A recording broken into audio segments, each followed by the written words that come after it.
TV Imaculada, o Evangelho em primeiro lugar.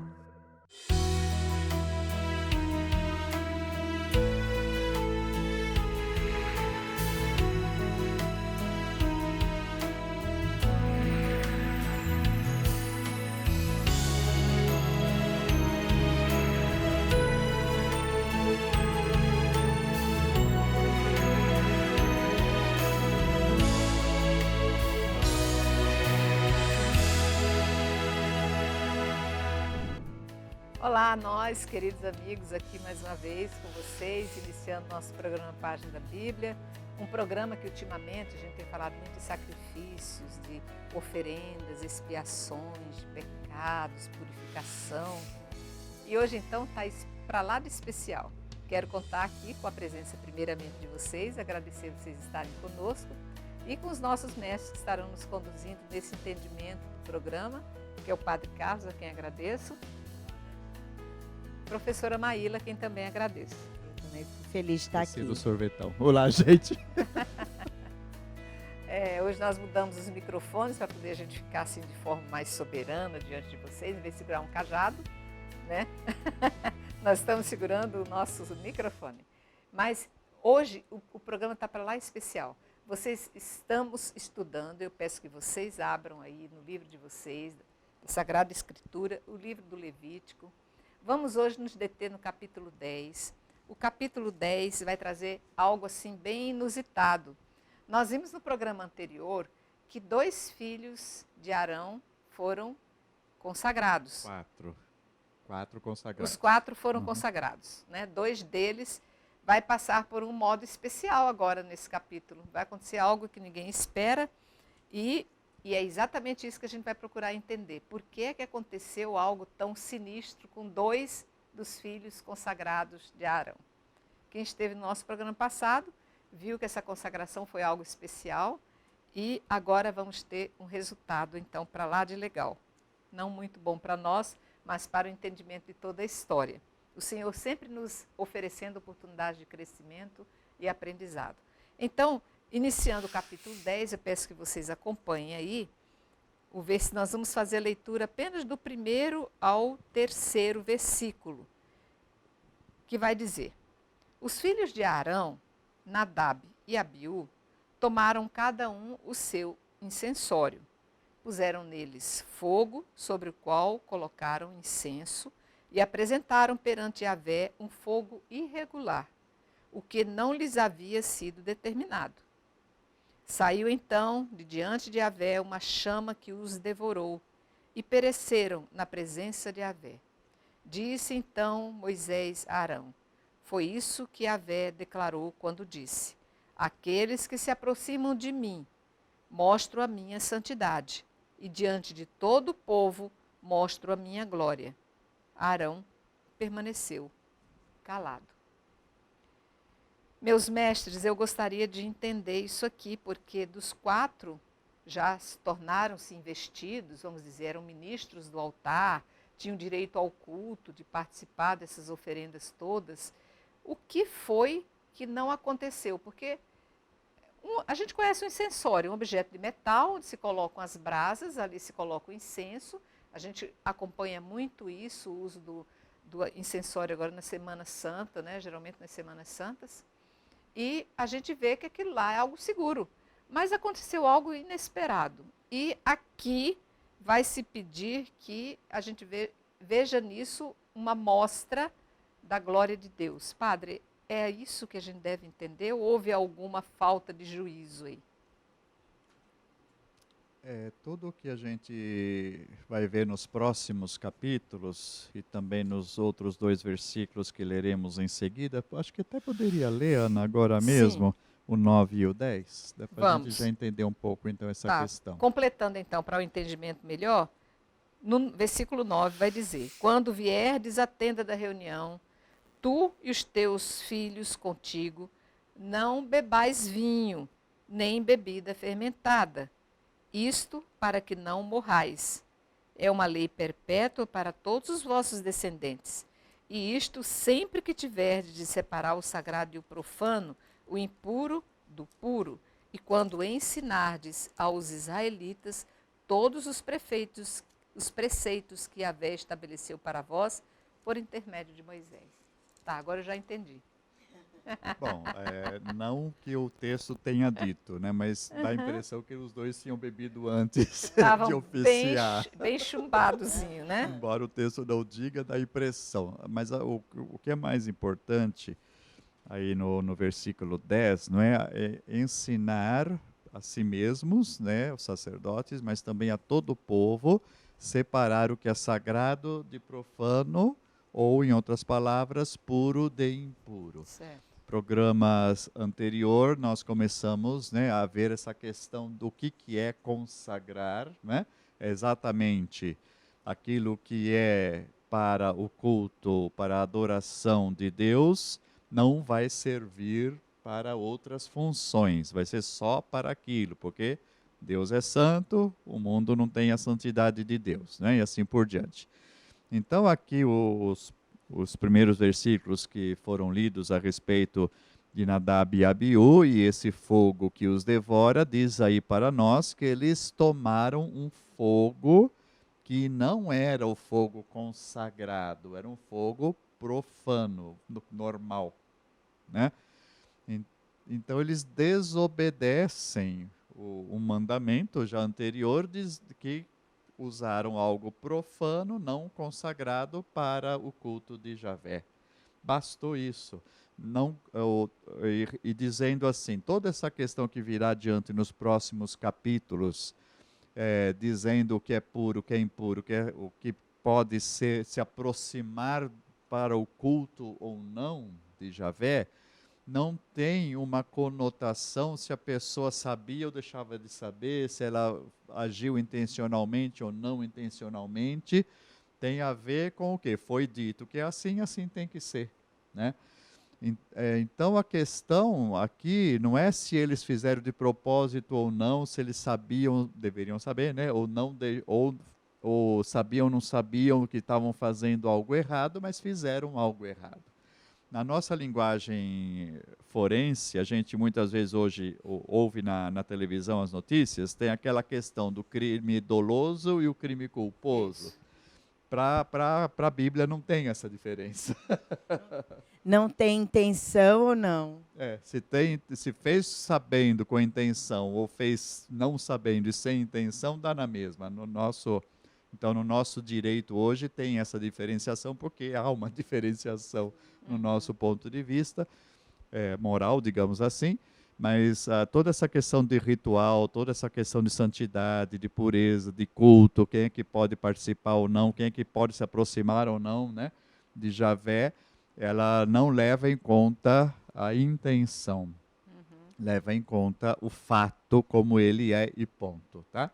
Então, aqui o que aconteceu, diz aí para nós, eles tomaram um fogo que não era consagrado, a Maíla falou no programa anterior, inclusive, isso vai aparecer algumas vezes ao longo da Bíblia, que a chama, havia na tenda da aliança e depois no templo, uma chama perpétua, que no caso de nossas igrejas era a luzinha vermelha lá, né, que fica dia e noite acesa, onde tem o Santíssimo Sacramento. Antigamente, inclusive, para a nossa igreja católica, devia ser uma chama de verdade, não era uma luzinha elétrica, não.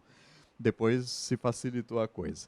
Mas então, na tenda do encontro e no templo, existia um fogo, uma chama, que era perpétua, que não se apagava nunca, que era um fogo consagrado, para se utilizar, então, nos sacrifícios todos que se faziam sobre o altar, não se podia utilizar outro fogo.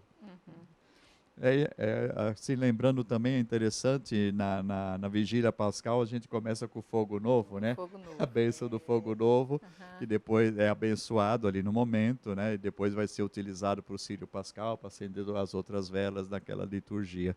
Então, tem essa conotação daquilo que é consagrado, pode ser utilizado ou não para o culto. Então, Maíla, a gente vê na linguagem popular hoje o pessoal dizer, tomou fogo, o cara estava de fogo.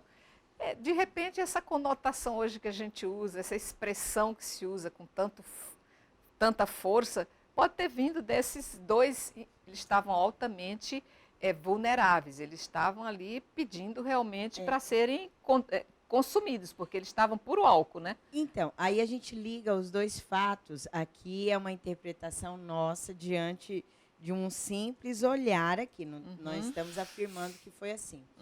Supõe que eles, bêbados, né, Sim. tomados pelo vinho lá, pela bebida, possam, sem essa consciência plena, ter pegado um fogo, que não era o fogo sagrado, ido a oferecer isso a Deus, e diante desse fato que fizeram, Deus não aceita. Então, aí volta nisso que o Padre Carlos colocou. Prejudicados pela bebida, fazem algo que não deveria terem feito, apresentando uma coisa profana a Deus, e Deus, então, os castiga. E aí sempre esse sentido do aprender, não questionar aquilo que Deus manda, né? E isso é até uma preparação para toda essa parte posterior que a gente vai ver, essa terceira parte, a partir do capítulo 11.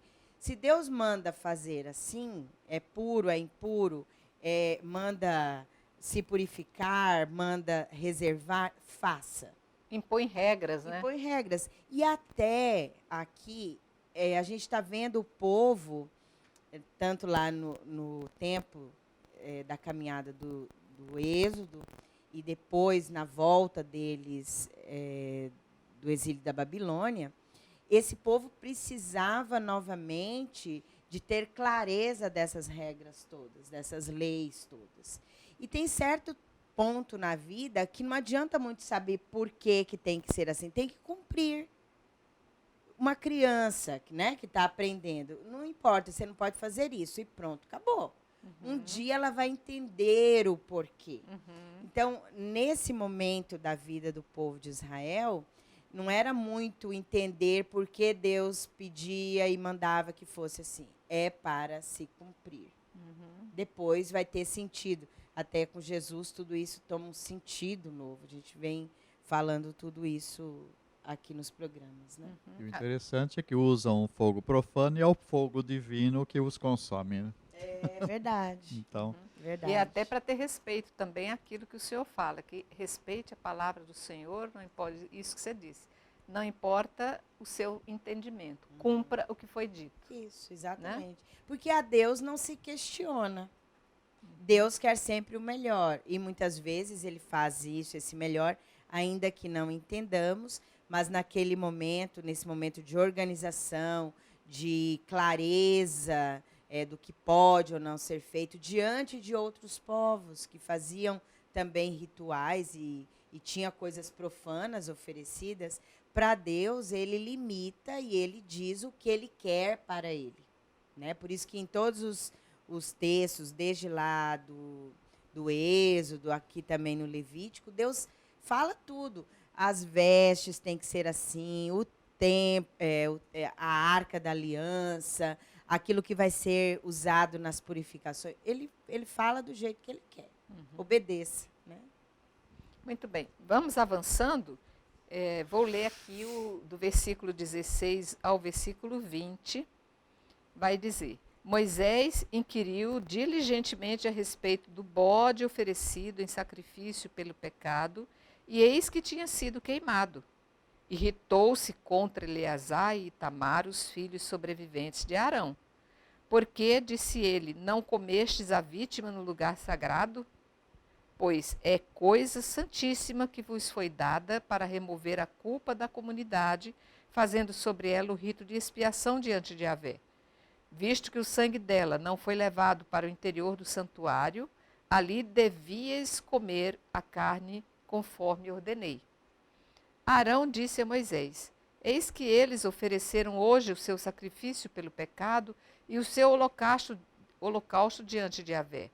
Com o que me aconteceu, se eu tivesse comido hoje da vítima pelo pecado, seria isso agradável a Yahvé? Moisés ouviu isso e lhe pareceu razoável.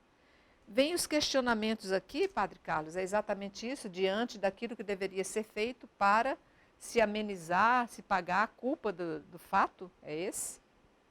o entendimento? Não propriamente, é um pouco difícil a interpretação desse texto.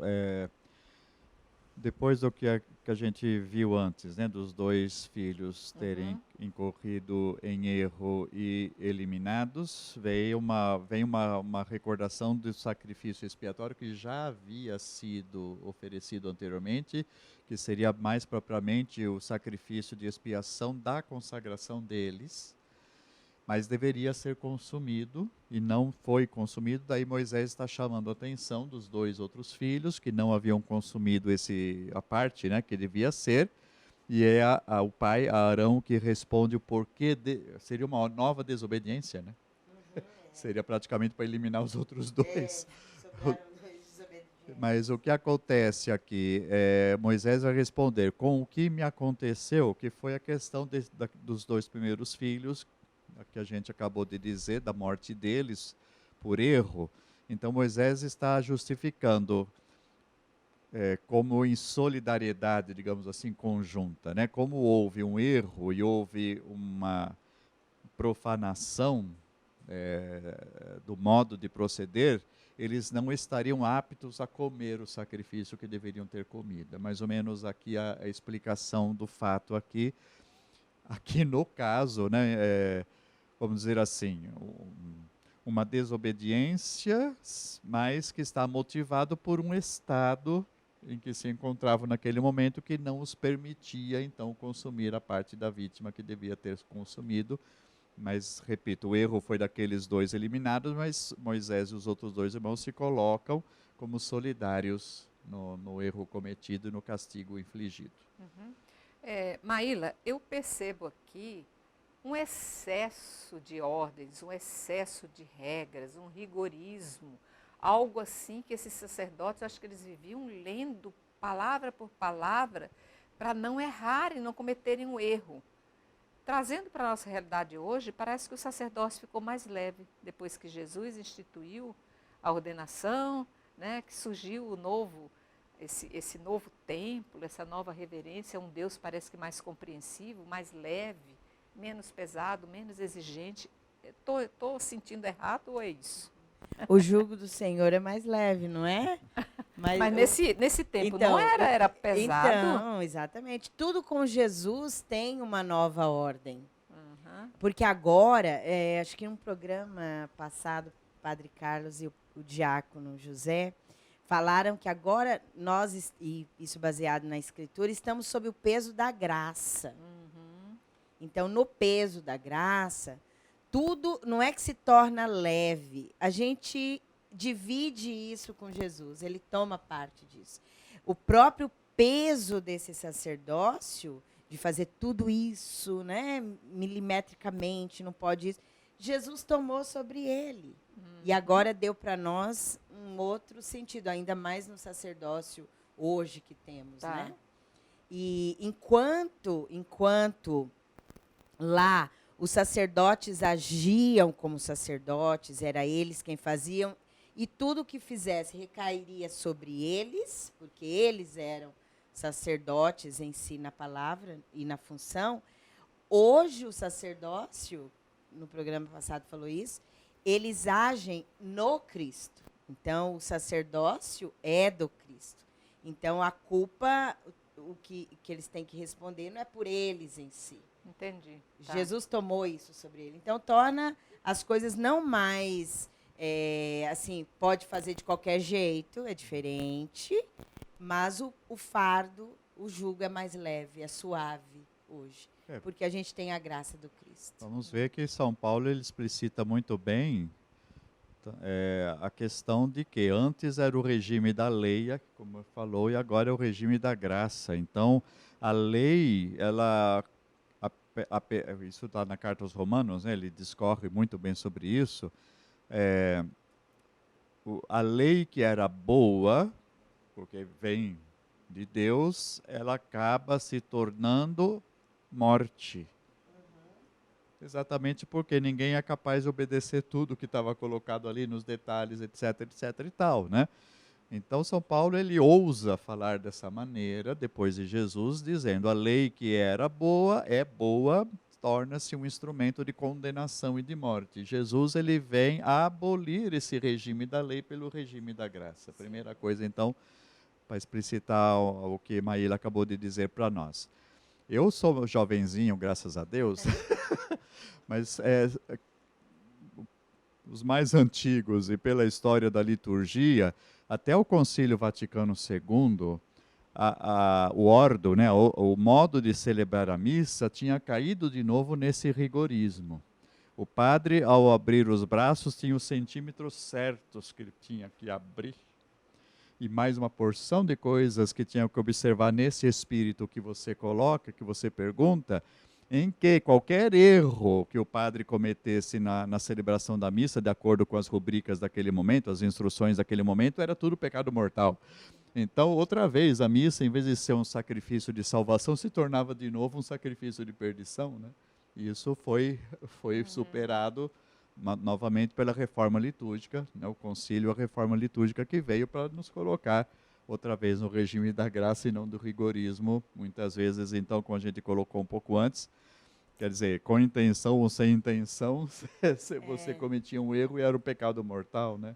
Terrível. Eu lembro de Gálatas, né, que Paulo, fala que a lei, ela foi como um pedagogo, né, nos conduziu até Jesus. Então, a partir de agora, nós não temos mais a lei apenas, nós temos o próprio Cristo que nos conduz. Então, eu acredito que é esse olhar que torna as coisas mais leves, é esse sentimento que você acaba tendo aí. Uhum. Muito bem, eu vou pedir um pequeno intervalo, já voltamos.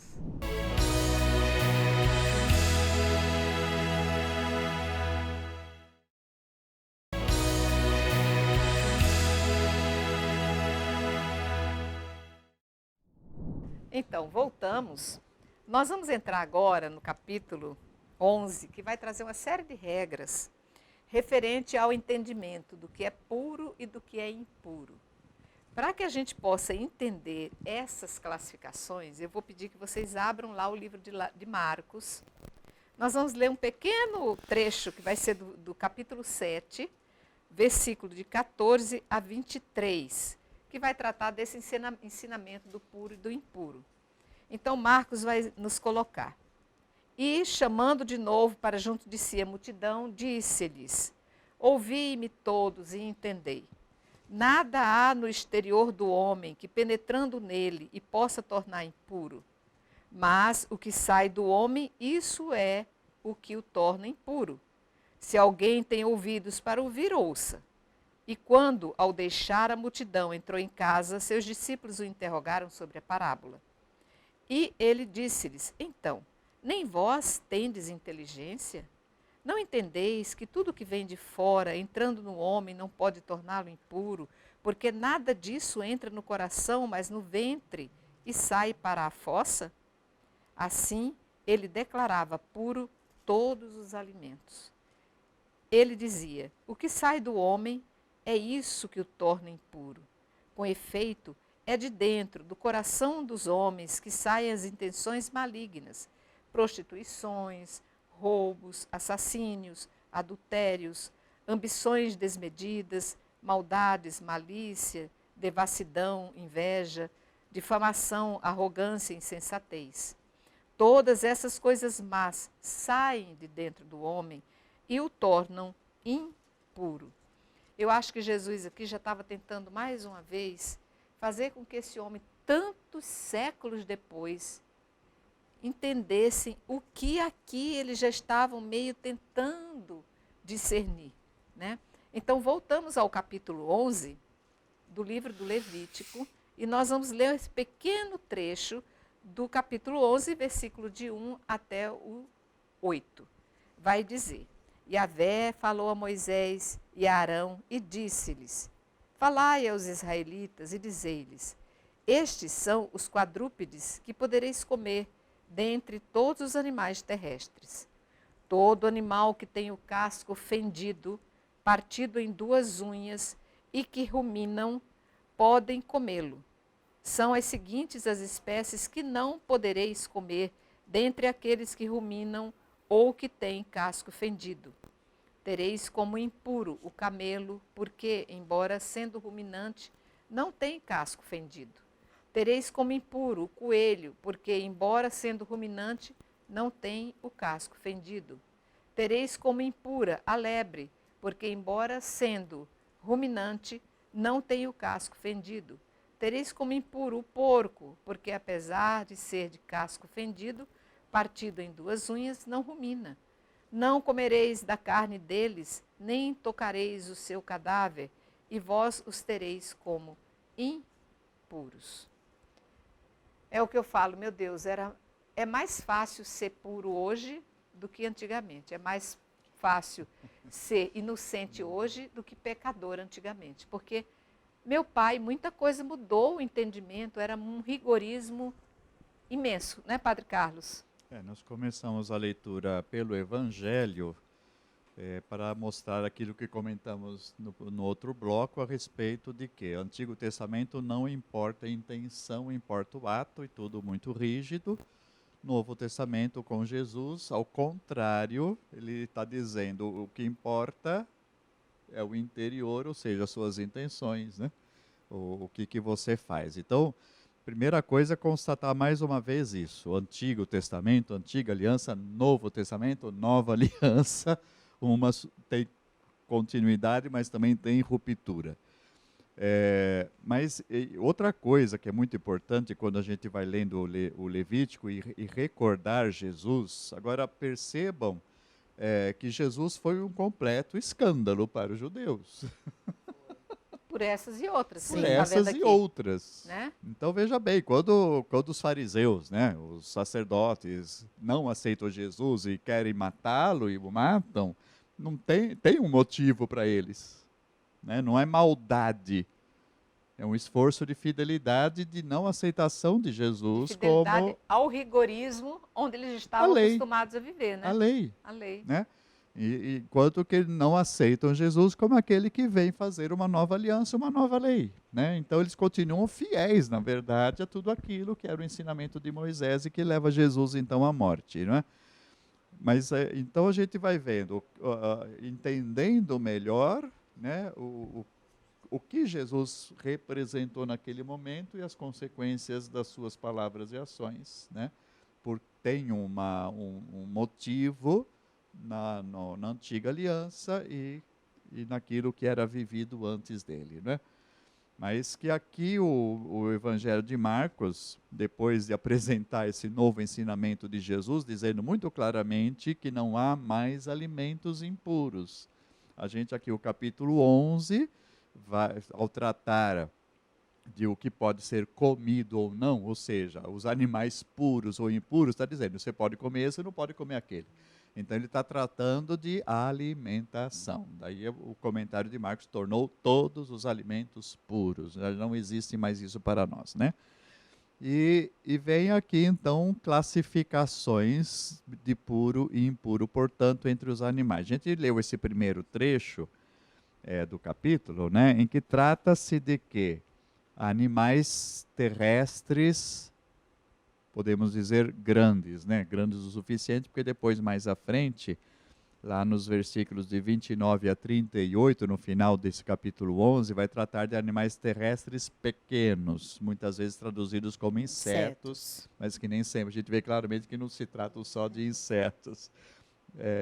Depois a gente vai ter ainda, nos versículos de 9 a 12, que seriam animais marítimos, também vai fazer uma classificação do que é puro ou impuro, e nos versículos de 13 a 23 vai tratar de animais alados.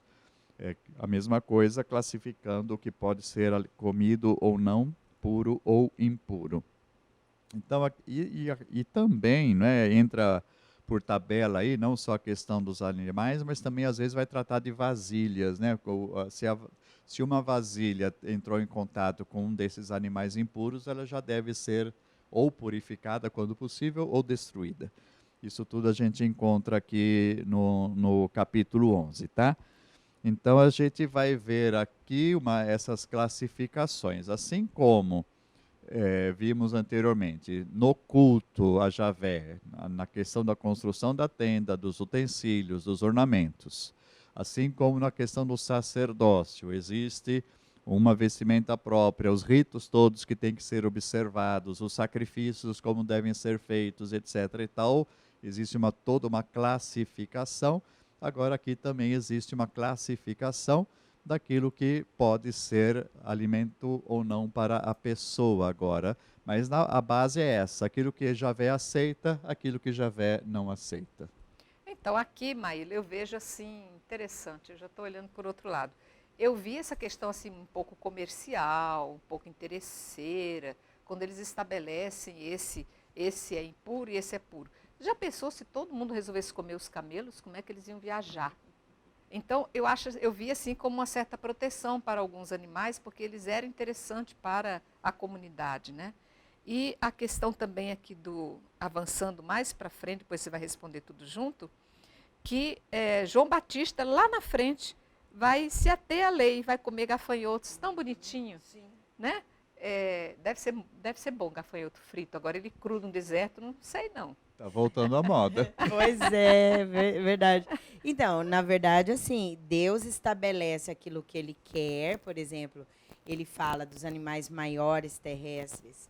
Esses animais tinham que ter o casco fendido e ruminarem. Tem que estar dentro dessa classificação. Tudo que não fosse, não poderia comer. E até no sentido de que, se ele não rumina, como será que é a carne desse animal? Então, está muito nesse aspecto aqui de Deus determinar, no sentido de que nós não sabemos como é alimentar-se desse animal. Por exemplo, mais à frente ele vai falar das aves. Todas as aves de rapina não pode comer, porque é uma carne que supõe um animal de rapina come outro animal. Então, como isso vai ser dentro de nós, se nos alimentarmos disso? Tá. Ele vai falar, por exemplo, não comer ratos, lebres, não sei. Por quê? Vai que alguém queira comer e a consequência disso. Então, parece-me que essas observâncias aqui, Deus está naquele momento, vamos lembrar que eles estavam numa caminhada do deserto, eles não tinham todas as possibilidades de higiene. O porco também está nesse sentido, né? Apesar de ter casco fendido, ele não rumina. Mas Deus diz, é uma carne que não é para ser consumida. Esse puro, impuro aqui está nesse sentido. Tá. Então, Deus, nesse zelo, ele estabelece o que eles deveriam comer ou não. Em outros momentos, parece os animais que são colocados aqui, não numa questão somente de higiene, numa questão de não sabermos classificar esses animais. Tá. Né? Então, tem animais aqui que nós não sabemos. Eles são o quê? Mamíferos, são aves, é um peixe que tem barbatana, mas não tem escama. O que é esse animal? Então, tem leis aqui que Deus vai estabelecer. É muito daquilo. Obedeça. Sim. Não questione muito. Não questione muito, não. Obedeça nesse momento.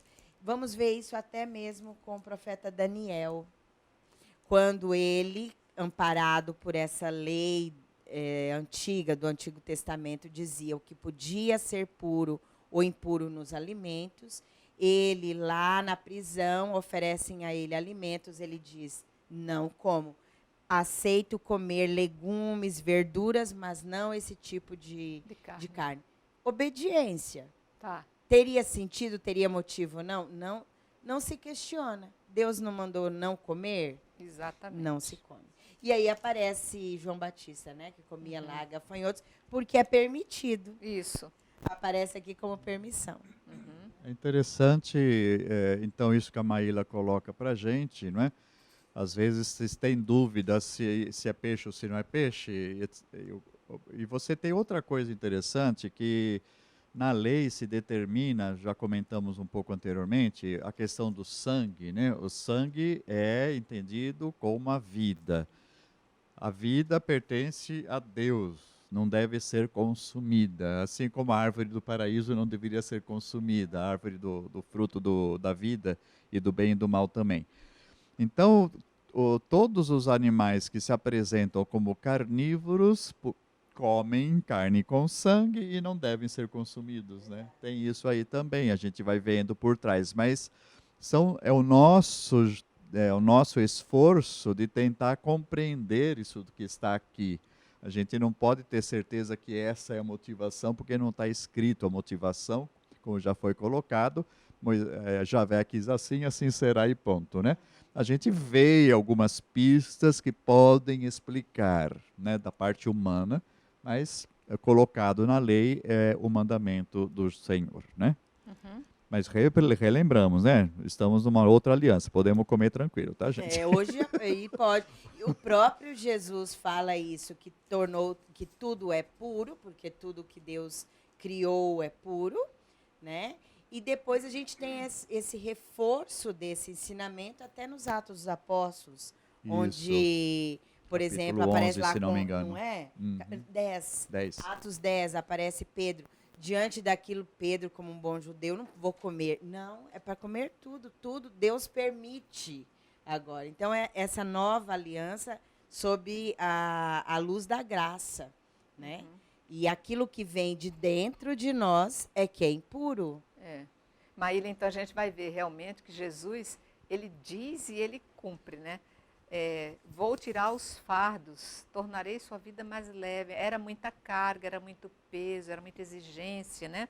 E eu quero já ir... Tem gente que gosta de voltar para essas exigências Pois todas como se fosse mais santo, né? Porque Ah. quanto maior sacrifício eu faço, parece que eu sou mais santo. Pois é, na realidade uma não ilusão. é isso, né? Ó, Muitas vezes eu estou sendo juiz, né? Do outro. Não, aí pegando... Só deixa eu falar um pouquinho, fica à ligada vontade, a esse ponto que o Padre Carlos falou. Se a gente olhar, eu até marquei essa passagem.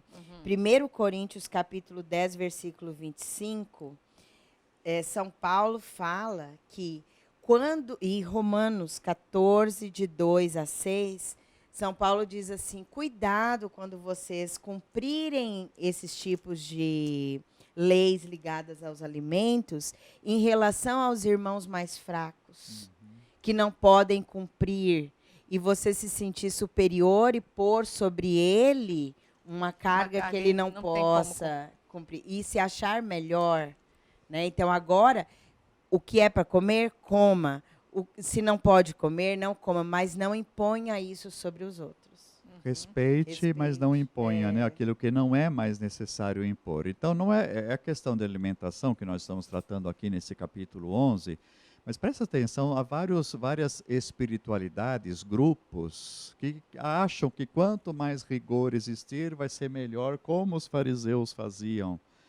E não é isso a proposta de Jesus. Então, existe uma tendência muito forte a voltar à questão desse rigorismo, a ver o diabo em tudo, a ver pecado em tudo, às vezes muito mais do que existe, que sim existe pecado, mas existem então grupos e pessoas, né, sacerdotes, vamos colocar aí também, tal, que partem para essa linha, tem que ser tudo tintim por tintim. Então a gente acha que, como os fariseus queriam por fidelidade a Javé, sim, né? Mas acho que tudo tem que ser rigoroso, que todo pecadinho venial vai ser igual a um pecado mortal. Gente, peraí, tá bom que a gente deve evitar todos os pecados, mas não é tudo igual. Aí entra a questão que Jesus coloca, o que vem de dentro. Entre eu pensar mal e falar mal é a mesma coisa? Não. Entre eu pensar, falar e fazer mal é a mesma coisa? Não. Tudo é pecado? Sim, mas não tem a mesma gravidade. E tem gente que acha que tudo tem que ser, né? A gente vê na televisão constantemente esse tipo de coisa, grupos constantemente fazendo esse tipo de coisa, tá? Muito então, bem, gente, vamos viver sim com fidelidade, com lealdade, mas dentro do regime da graça e não da lei, como já falamos. Então, para fechar esse capítulo 11, eu vou pedir que você acompanhe aqui, eu vou fazer já a parte das considerações doutrinais e a conclusão, porque ali já tem muita coisa que o Senhor vai nos orientar a respeito disso. Está dito aqui, ó, o versículo 41 e até o final. Todo réptil que anda de rasto sob a terra é imundo, não se comerá. Todo o que arrasta sobre o ventre, tudo o que caminha sobre as 4 ou mais patas, enfim, todos os répteis que se arrastam sobre a terra, não comereis deles, pois são imundos. Não vos torneis, vós mesmos imundos, com todos esses répteis que andam de rasto. Não vos contamineis com eles, e não sejais contaminados por eles. Pois sou eu, Yahvé, o vosso Deus. Fostes santificados e vos tornastes santos, pois que eu sou santo. Não vos torneis, portanto, impuros com todos esses répteis que rastejam sobre a terra. Sou eu, Yahvé, que vos fiz subir da terra do Egito para ser o vosso Deus. Sereis santos, porque eu sou santo. Essa é a lei referente aos animais, às aves, a todo ser vivente que se move na água e a todo ser que rasteja sobre a terra. Tem por finalidade separar o puro e o impuro, os animais que se podem comer e aqueles que não se deve comer. Eu penso aqui é aquela história, Jesus, como é um bom professor, um bom orientador, ele vai começar do todo, e depois ele vai partir, chega Jesus então para mostrar exatamente aquilo que realmente importa, né? Que é o coração de cada um. Mas era preciso ele fazer o homem ser obediente, porque como ser obediente hoje, obedeça 2 mandamentos, dentre os 10, os mais importantes, se você no todo não obedece a nada. Então, há uma questão aí doutrinária muito forte, muito além do ser puro ou impuro. Hein, Maíra? Quem obedece o geral, vai obedecer depois o específico. Lembrar que o povo de Deus estava numa caminhada. Então, foi preciso tudo isso lá no Antigo Testamento para chegar a Jesus e entender o amor, a caridade, né? Porque aprendeu. Quem é obediente, depois tudo é acrescido na vida dele. Agora, a pessoa que desobedece, um povo desobediente, não entenderia nada da ação de Deus. Então, o necessário foi feito nesse Antigo Testamento para chegar até Jesus e nos colocar essa graça. A lei foi importante, nos conduziu até aqui. Daqui para frente, a lei não é abolida, mas ela tem um novo sentido. Quer acrescentar mais alguma coisa, Padre Carlos, para fechar?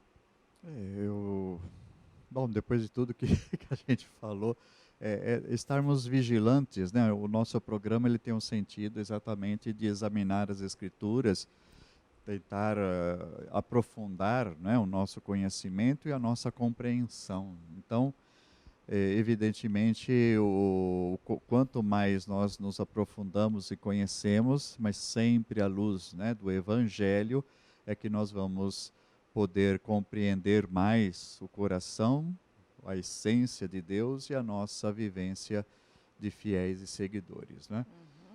E colocar outra vez, né, todo tipo de ensinamento ou de doutrina que não enxergue a Bíblia, a Escritura como um todo, mas pega só uma parte, já tem uma tendência enorme de se desviar, né?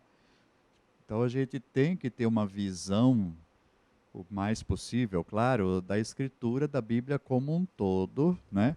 E sabendo o que vem antes, o que vem depois, o que foi superado, o que não foi superado e como isso deve ser entendido. Então não se vamos ter um pouco, vamos dizer assim, desse conhecimento, desse aprofundamento, dessa compreensão, e eu diria também um pouco de desconfiômetro quando se apresentam para nós, né, pessoas como, desculpe dizer, citar, né, como Testemunha de Jeová, por exemplo, ou adventistas, chega lá com a nossa Bíblia, pega um versículo, e pastores e padres, pega lá a nossa Bíblia, lê um versículo aqui, outro versículo lá, outro versículo não sei aonde, e forma disso a doutrina, o ensinamento, e a gente fica lá de bobo, mas está na palavra de Deus, então é assim, espera aí, né? Vamos desconfiar um pouco mais, no sentido não de colocar barreiras e nos degladiar uns com os outros, né? Mas que a gente precisa ter um discernimento, um conhecimento, uma guia segura da nossa igreja na interpretação e na vivência da palavra de Deus. Muito bem. De tudo aquilo que é puro e impuro, cabe a nós vermos aquilo que está no nosso coração. Trabalhe o seu coração, alimente apenas aquilo que for conveniente, que seja razoável e aquilo que seja bom, porque crescerá aquilo que você se dedicar, né? Assim como a gordura que mantém a reserva do corpo, a bondade e a maldade vão se manter em cima daquilo que você cuidar. Queremos agradecer sua presença, sua assiduidade, você ter estado conosco, acompanhando o nosso programa. Dizer que estaremos lhe aguardando no nosso próximo programa, agradecendo desde já a presença dos nossos mestres, Padre Carlos, professora Maíla, que estarão sempre conosco aqui, dando uma força sempre que a gente precisa, e não perca a oportunidade de se instruir com todos eles. Fiquem com Deus, até nosso próximo programa e salve Maria Imaculada. Salve Maria